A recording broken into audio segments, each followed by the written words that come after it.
एक समय की बात है, एक लकड़हारा अपनी जीवन की संध्या बेला में पहुंच चुका था। वह अपने अकेलेपन में बैठकर सोच रहा था कि अब तो उसे अपने इकलौते पुत्र को जीवन की अंतिम सीख दे देना चाहिए। एक शाम जब सूरज डूब रहा था और जंगल में सन्नाटा छा रहा था, उसने अपने बेटे को पास बुलाया। उसकी आवाज में गंभीरता थी जब उसने कहा, पुत्र, इस जंगल में नदी के तट पर एक प्राचीन देवदार का वृक्ष है। मेरे जीवन भर में मैंने कभी उस वृक्ष को छुआ तक नहीं। अब जब मैं इस संसार से जाने वाला हूं, तुमसे केवल एक ही विनती है, उस देवदार वृक्ष को कभी मत काटना।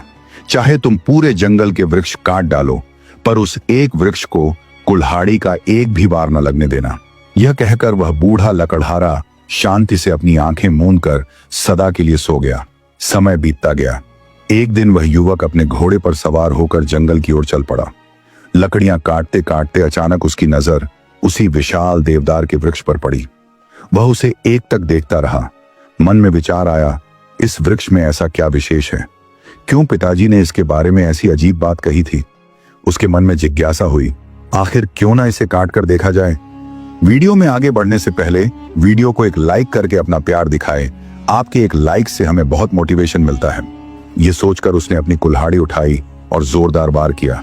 तभी एक अद्भुत घटना घटी। वह वृक्ष धीरे धीरे अपने स्थान से खिसकने लगा। युवक आश्चर्यचकित रह गया। उसने एक कदम आगे बढ़ाया तो वृक्ष और दूर चला गया। अब तो उसके मन में जिद्द पक्की हो गई। उसने तेजी से वृक्ष की ओर दौड़ लगाई, किंतु वह देवदार का पेड़ भी उससे तेज भागने लगा। लकड़हारा काफी देर तक उसका पीछा करता रहा, लेकिन जब थक गया तो वहीं लौट आया जहां से चला था। अब अंधेरा होने लगा था तो उसने रात जंगल में ही बिताने का फैसला किया। उसने अपने घोड़े को एक पेड़ से बांधा और खुद एक मोटी शाखा पर चढ़ गया और उसी पेड़ पर सो गया। जब सूरज की किरणें उसकी आंखों पर पड़ी तो उसकी नींद खुल गई और वह पेड़ से नीचे उतर गया। जब वह नीचे उतरा तो यह देखकर हैरान रह गया कि जहां उसने अपने घोड़े को बांधा था, वहां पर हड्डियों का ढेर पड़ा हुआ था। कुछ ही दूरी पर वही देवदार का पेड़ खड़ा था। लकड़हारे ने कुल्हाड़ी कंधे पर रखी और गहरी सांस लेते हुए कहा, अब चाहे जो हो जाए, मैं इसे पैदल ही पकड़ कर रहूंगा। इसके बाद वह फिर से उस भागते हुए देवदार के पेड़ के पीछे दौड़ने लगा। वे दोनों पहाड़ों, घाटियों और मैदानों से गुजरते रहे। धीरे धीरे शाम होने लगी। अंधेरा घिर गया। लकड़हारे ने इस रात भी एक पेड़ की ऊंची शाखा पर बिताई और सुबह होते ही फिर से देवदार के पीछे भागने लगा। तीसरे दिन लकड़हारे के साथ एक और अजीब घटना घटी, जिससे वह देवदार के पेड़ को बिल्कुल भूल गया। अचानक उसके सामने एक बड़ा सा नाग और एक विशाल हाथी आ गया। दोनों आपस में युद्ध कर रहे थे। नाग धीरे धीरे हाथी को निगलने की कोशिश कर रहा था, लेकिन हाथी के लंबे मजबूत दांत उसकी राह में रुकावट बन रहे थे। हाथी नाग के मुंह में फंस चुका था और खुद को बचाने के लिए जोर लगा रहा था। लकड़हारा यह दृश्य देखकर अवाक रह गया। उसकी आंखों को विश्वास नहीं हो रहा था। यह सब क्या हो रहा है? उसका मन अचंभित हो गया। तभी हाथी ने लकड़हारे की ओर देखकर पुकारा, कृपया मेरी सहायता करो, इस सर्प को मार डालो। मैं जीवन भर तुम्हारा आर्णी रहूंगा। बस मेरे ये दांत तोड़ दो, जिससे मैं इस सर्प के चंगुल से मुक्त हो सकूं। वहीं सर्प भी लकड़हारे से निवेदन करने लगा, यदि तुम मेरी सहायता करोगे तो मैं तुम्हें अपार धन संपत्ति दूंगा। लकड़हारा क्षण भर के लिए विचार में पड़ गया, किंतु तत्काल निर्णय लेकर उसने कुल्हाड़ी उठाई और हाथी के दांतों पर प्रहार किया। हाथी के दोनों दांत टूटकर दूर जा गिरा और उसी क्षण सर्प ने उसे संपूर्ण रूप से निगल लिया।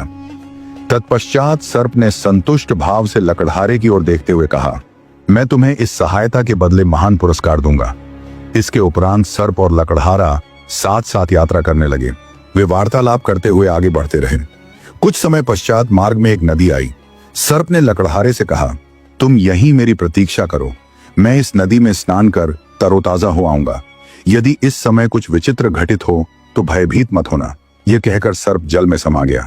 सर्प के जल में प्रवेश करते ही प्रचंड वायु चलने लगी। घनघोर अंधकार छा गया।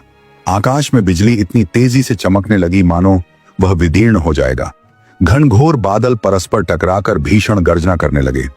लकड़हारा यह सब देखकर व्याकुल हो उठा, किंतु सर्प के वचनों को स्मरण कर वह वहीं डटा रहा। यह घटनाक्रम तब तक चलता रहा जब तक सर्प जल में स्नान करता रहा। ज्यों ही सर्प नदी से बाहर निकला, प्रचंड वायु शांत हो गई। चारों ओर मौन व्याप्त हो गया। वायु स्थिर हो गई और वातावरण निर्मल हो गया। स्नानोपरांत सर्प ने लकड़हारे से कहा, अब मेरी समस्त थकान दूर हो चुकी है, अब शेष यात्रा सरलता से पूर्ण होगी। दोनों पुण्य आगे की यात्रा पर प्रस्थान कर गए। रास्ते के दोनों ओर पीले रंग के असंख्य फूल खिले हुए थे। वे कभी फूल तोड़ते, कभी हंसते, कभी गाते नाचते आगे बढ़ते रहे। अंततः दूर से एक घर दिखाई दिया।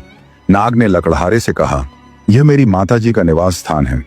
जब मेरी माताजी जानेंगी कि तुम मेरे परम मित्र हो तो वे अत्यंत प्रसन्न होंगी और तुम्हें स्वादिष्ट भोजन परोसेंगी।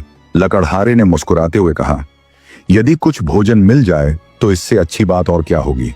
किंतु नाग ने सचेत करते हुए कहा, स्मरण रखना, मेरी माताजी जो भी भोजन दें उसे मत खाना। केवल इतना कहना कि तुम्हें दीवार पर लटका हुआ वह छोटा सा दर्पण चाहिए। वार्तालाप करते हुए वे दोनों घर के समीप पहुंच गए। नाग ने द्वार खटखटाया। उसकी माता ने पुत्र को स्नेहपूर्वक देखा और कुशल मंगल पूछा। तत्पश्चात लकड़हारे की ओर देखकर पूछा, पुत्र,